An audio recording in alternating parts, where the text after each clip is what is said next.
Faxineira é demitida, injustamente por roubo e passa dificuldades. Mas anos depois ela retorna como esposa do diretor. O cheiro acre de desinfetante e a melodia dissonante dos bips de monitores eram a constante na vida de Rosa Santos. Há 15 anos, ela era uma das muitas mãos invisíveis que mantinham o Hospital Municipal da Esperança, um gigante de concreto e vidro que pulsava com a dor e a esperança da cidade, minimamente apresentável. Rosa não era apenas uma faxineira. Ela era uma observadora silenciosa, uma confidente discreta para enfermeiras exaustas e, por vezes, a única a oferecer um sorriso genuíno a um paciente assustado. Seu trabalho era árduo, mal remunerado, mas ela o executava com uma dignidade e um esmero que beiravam a devoção. Seu pequeno armário no vestiário dos funcionários ostentava não fotos de ídolos, mas um desenho colorido de seu filho Léo, de 10 anos, com a frase: "Mamãe, você é minha heroína." A honestidade de Rosa era tão impecável quanto os corredores que ela encerava. Jamais um objeto esquecido, uma moeda perdida, deixou de ser entregue à administração. Por isso, o dia em que sua vida virou do avesso começou como qualquer outro, mas terminou com a marca indelével da injustiça. Armando Noronha, o administrador do hospital, era um homem de meia-idade, com uma barriga proeminente que seus ternos caros mal conseguiam disfarçar, e um olhar permanentemente entediado que se transformava em desprezo ao se dirigir aos subalternos. Boatos sobre sua gestão duvidosa e desvios de verba circulavam pelos corredores como vírus, mas ninguém ousava confrontá-lo. Ele supervisionava a distribuição de suprimentos e medicamentos com mão de ferro, ou assim parecia. Naquela tarde fatídica, Rosa foi chamada à sala de Noronha. 2 seguranças corpulentos a aguardavam na porta, a postura hostil.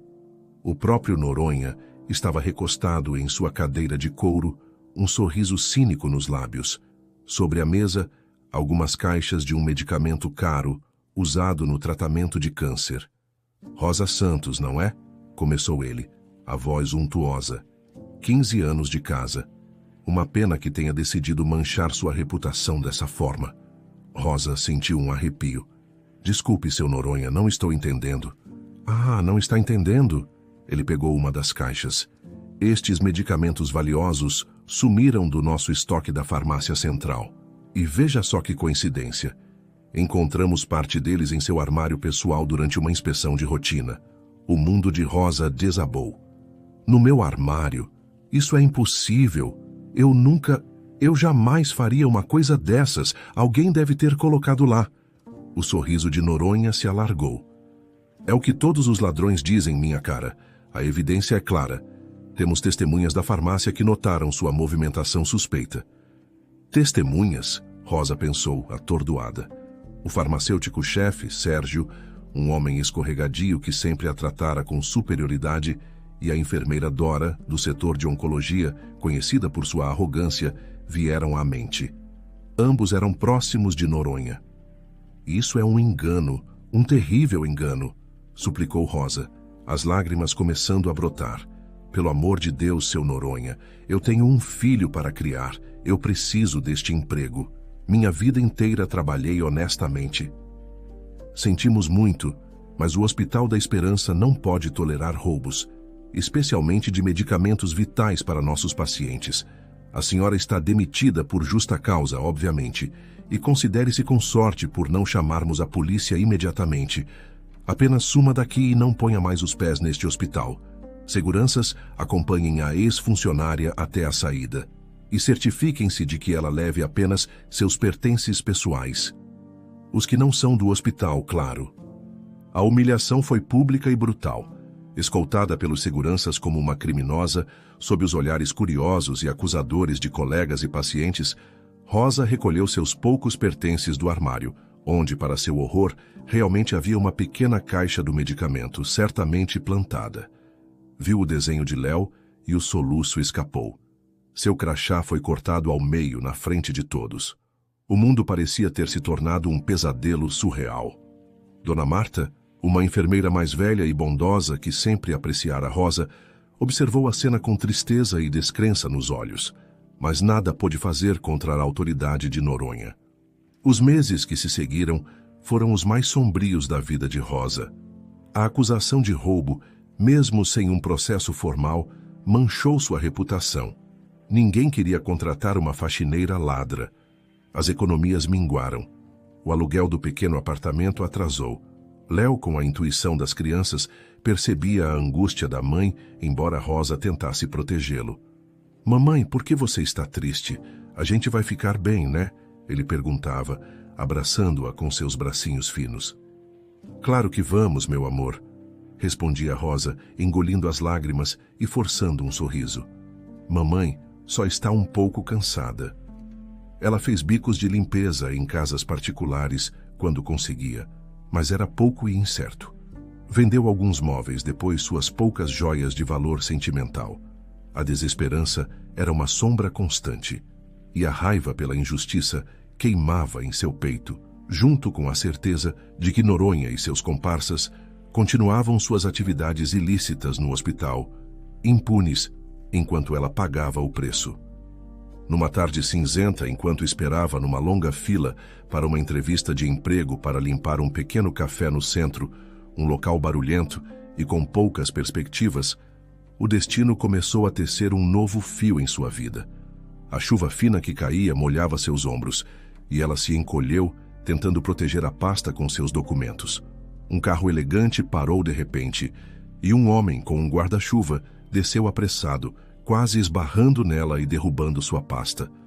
"Oh, mil desculpas, minha senhora", disse ele genuinamente constrangido, ajudando-a a recolher os papéis espalhados pelo chão molhado. "Eu estava distraído. Deixe-me ajudá-la." Era um homem de talvez 40 e poucos anos, com um rosto gentil e olhos expressivos que transmitiam preocupação. Rosa, inicialmente assustada, viu a sinceridade em seu olhar. "Não foi nada, senhor. A culpa foi minha também. Estava no meio do caminho." Ela respondeu a voz baixa. "De forma alguma. Permita-me ao menos oferecer-lhe um café para se aquecer enquanto espera. Parece que vai demorar aqui." Rosa hesitou, mas o convite era tão amável e o frio tão penetrante que acabou aceitando. O homem se apresentou como Ricardo Almeida. Conversaram por mais de 1 hora no café em frente. Ricardo era médico, um cardiologista renomado, mas com um profundo interesse em gestão de saúde e políticas públicas. Falava com paixão sobre a necessidade de humanizar o atendimento, de combater a corrupção nos sistemas de saúde. Rosa, inicialmente reservada, sentiu-se à vontade com ele. Havia uma calma, uma integridade em sua presença que a desarmava. Ela não contou sobre sua demissão humilhante. Apenas mencionou que procurava trabalho e que a vida estava difícil. Ricardo ouviu com empatia, sem fazer perguntas invasivas. Aquele encontro casual se transformou em outros. Ricardo ligou alguns dias depois, convidando-a para um novo café, depois para um passeio no parque com Léo. Ele era divorciado, sem filhos, e demonstrava um carinho genuíno por Léo, que rapidamente se afeiçoou a ele. Rosa, com o coração ferido e a confiança abalada, demorou a baixar a guarda. Mas a gentileza, o respeito e a inteligência de Ricardo foram, aos poucos, curando algumas de suas feridas. Ele via além de suas roupas simples e de sua situação difícil. Via sua força, sua dignidade, sua alma bondosa. Para Ricardo, Rosa era uma lufada de ar fresco. Sua honestidade visceral, sua visão pragmática da vida, sua resiliência e, acima de tudo, sua capacidade de compaixão, mesmo tendo sofrido tanto, o encantaram profundamente. Ele não se importava com seu passado profissional ou sua condição financeira. Admirava a mulher que ela era. Quase 1 ano depois daquele primeiro encontro na chuva, sob o olhar cúmplice e feliz de Léo, que agora o chamava de tio Ricardo, Rosa Santos e Dr. Ricardo Almeida se casaram numa cerimônia simples, mas cheia de emoção e significado. Para Rosa, era como um sonho do qual temia acordar.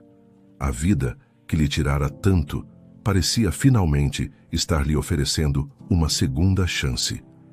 Poucas semanas após o casamento, uma notícia pegou Ricardo e, por tabela, Rosa, De surpresa, havia uma crise de gestão no Hospital Municipal da Esperança, escândalos de má administração, falta de medicamentos e insatisfação geral de funcionários e pacientes levaram à demissão do conselho anterior. Ricardo, com seu currículo impecável e suas propostas inovadoras para a saúde pública, foi convidado pelo novo interventor estadual para assumir o cargo de diretor-geral do hospital. Era um desafio imenso, mas ele se sentia preparado e motivado a fazer a diferença. Para Rosa, a notícia foi um choque. Voltar àquele lugar, o palco de sua maior humilhação, a ideia a aterrorizava e ao mesmo tempo acendia uma chama estranha em seu peito. Ricardo, eu não sei se consigo, confessou ela, numa noite, enquanto ele arrumava os papéis para seu primeiro dia. Ricardo a abraçou com ternura. Meu amor, você não precisa fazer nada que não queira. Mas pense, talvez seja uma oportunidade de enfrentar seus fantasmas, de mostrar a todos a mulher incrível que você é e, quem sabe, de entender o que realmente aconteceu. Ele ainda não sabia de toda a história da demissão, apenas que ela havia trabalhado lá e saído em circunstâncias difíceis. Rosa decidiu que era hora de contar tudo, cada detalhe da armação de Noronha, da dor, da injustiça. Ricardo ouviu em silêncio, o rosto endurecendo à medida que o relato avançava. Ao final, seus olhos brilhavam de indignação. Esse Noronha, ele ainda está lá? Sim, respondeu Rosa. Pelo que soube, ele se entrincheirou ainda mais na administração. Não por muito tempo, disse Ricardo, a voz firme. Eu vou limpar aquele hospital, Rosa. E vou começar por esse tipo de gente. Mas mais importante, quero que saiba que acredito em você, incondicionalmente. E farei tudo ao meu alcance para restaurar sua honra. O primeiro dia de Ricardo como diretor-geral foi marcado por uma reunião com todos os chefes de departamento. Rosa, a seu pedido, e com um misto de apreensão e determinação, o acompanhou. Queria estar ao seu lado, mas também queria observar. Ao entrarem no auditório principal do hospital, um silêncio chocado se instalou. Os cochichos começaram imediatamente. Muitos reconheceram Rosa, a ex-faxineira, e agora ela estava ali, elegante num vestido discreto, ao lado do novo todo-poderoso diretor. Armando Noronha, sentado na primeira fila, empalideceu visivelmente. Seus olhos arregalaram-se em descrença, e em seguida, um brilho de pânico passou por eles antes que ele conseguisse recompor sua máscara de arrogância. Sérgio, o farmacêutico, e a enfermeira Dora também não conseguiram disfarçar o choque. Ricardo fez seu discurso de posse, firme e inspirador, prometendo transparência, eficiência e, acima de tudo, respeito por todos os funcionários e pacientes. Ao apresentar Rosa como sua esposa, um murmúrio percorreu o auditório. Rosa manteve a cabeça erguida, o olhar sereno, encontrando os olhos de Noronha por um instante. Ele desviou o olhar rapidamente. Nos dias que se seguiram, Rosa começou a acompanhar Ricardo em algumas visitas pelo hospital, não como uma primeira-dama decorativa, mas como alguém genuinamente interessada. Sua familiaridade com os corredores, com as rotinas, com os rostos dos funcionários mais antigos, era uma vantagem. E com o novo status, as pessoas falavam com ela de forma diferente. As portas, antes fechadas, agora se abriam. Ela começou a notar coisas que, como faxineira, apenas intuíra ou que não tinha como contextualizar. Movimentações estranhas de caixas de medicamentos fora do horário habitual, sempre pelos mesmos funcionários ligados à Noronha. Relatórios de estoque que pareciam não bater. A enfermeira Dora, do setor de oncologia, sempre requisitando quantidades de quimioterápicos um pouco acima da média, alegando perdas ou descartes urgentes. O farmacêutico Sérgio, sempre com desculpas evasivas quando questionado sobre controles mais rígidos. Dona Marta, a enfermeira mais velha que testemunhara sua demissão, aproximou-se dela um dia, no refeitório. Rosa, minha querida, é tão bom vê-la de volta e assim, radiante. Eu nunca acreditei naquela história, sabe? Você sempre foi a alma da honestidade. Obrigada, Dona Marta. Suas palavras significam muito, disse Rosa, emocionada. A senhora viu alguma coisa estranha naquela época? Ou mesmo agora, com os medicamentos? Dona Marta hesitou, olhando ao redor. É complicado, Rosa, mas sim, há coisas que não cheiram bem. Especialmente no controle da farmácia e na forma como certos medicamentos caros são distribuídos. Noronha e sua turma, eles têm um esquema muito bem montado. Muitos têm medo de falar. Com as observações de Rosa e o relato de Dona Marta, as peças do quebra-cabeça começaram a se encaixar. O esquema era mais sofisticado do que o simples roubo de algumas caixas. Parecia envolver a falsificação de pedidos, o desvio de grandes lotes de medicamentos caros, principalmente oncológicos e outros de alto custo, que eram depois revendidos no mercado negro. Rosa fora apenas um bode expiatório conveniente, alguém insignificante o suficiente para ser descartada sem levantar muitas ondas, servindo de exemplo para intimidar outros. Rosa compartilhou suas suspeitas e as informações que colhera com Ricardo. Eles usam as requisições da oncologia, com a ajuda da enfermeira Dora, para inflar os pedidos. Sérgio, na farmácia, libera as quantidades maiores, que são parcialmente desviadas antes de chegarem ao setor. As baixas no estoque são justificadas com perdas, quebras ou uso emergencial. Noronha acoberta tudo e certamente fica com a maior parte do lucro. Eu fui incriminada porque provavelmente vi alguma movimentação suspeita perto da farmácia ou do depósito e eles precisavam de alguém para culpar por um pequeno desfalque que talvez tivesse sido notado para desviar a atenção do rombo maior. Ricardo ouvia atentamente, a mandíbula tensa. O que você está me dizendo faz sentido. A contabilidade do hospital é uma bagunça, especialmente no setor farmacêutico. Eu já estava desconfiado de alguns relatórios. Precisamos de provas concretas, Rosa. Algo que os incrimine sem sombra de dúvida. Decidiram agir com cautela. Ricardo contatou o secretário de Segurança do Estado, um velho amigo de confiança, e solicitou uma equipe de investigação discreta, especializada em crimes de colarinho branco e desvio de verbas públicas. Enquanto a equipe externa começava a analisar documentos e movimentações financeiras, Rosa, com seu conhecimento interno do hospital, tornou-se uma observadora ainda mais atenta. Ela relembrou os horários de limpeza, os acessos que tinha, as conversas que ouvia de relance. Lembrou-se de ter visto, algumas vezes, Sérgio e um dos seguranças de confiança de Noronha carregando caixas para uma área de depósito raramente utilizada, nos fundos do hospital, geralmente tarde da noite ou durante a troca de plantões. Passou essa informação para Ricardo, que a repassou aos investigadores. Eles instalaram câmeras de vigilância discretas no corredor que levava a esse depósito e em pontos estratégicos da farmácia. A paciência era fundamental. Por algumas semanas, nada de muito concreto aconteceu. Noronha e seus comparsas, talvez desconfiados com a nova direção, pareciam ter diminuído suas atividades.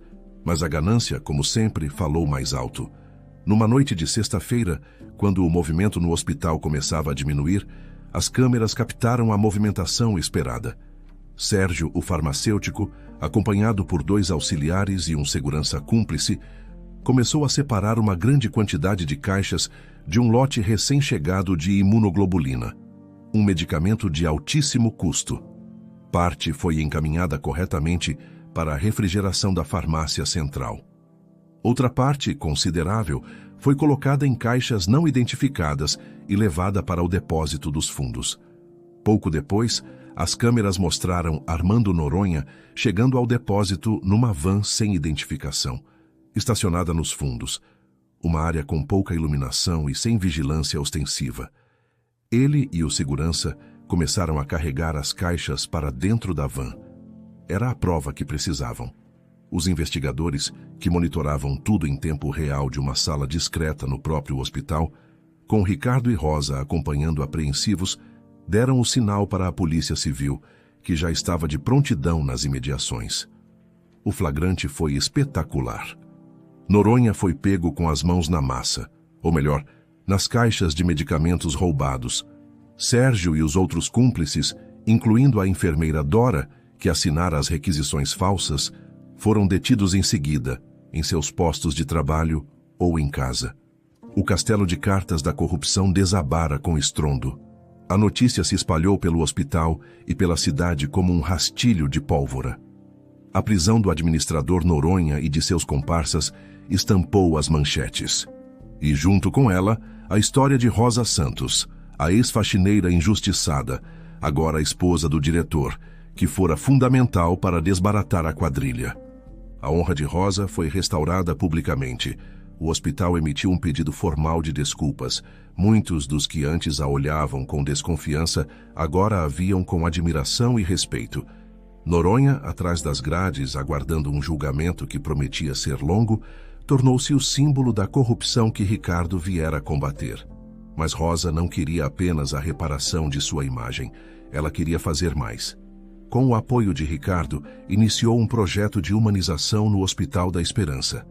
Criou um programa de apoio e treinamento para os funcionários da limpeza e outros setores de base, valorizando seu trabalho e garantindo que tivessem voz e fossem tratados com dignidade.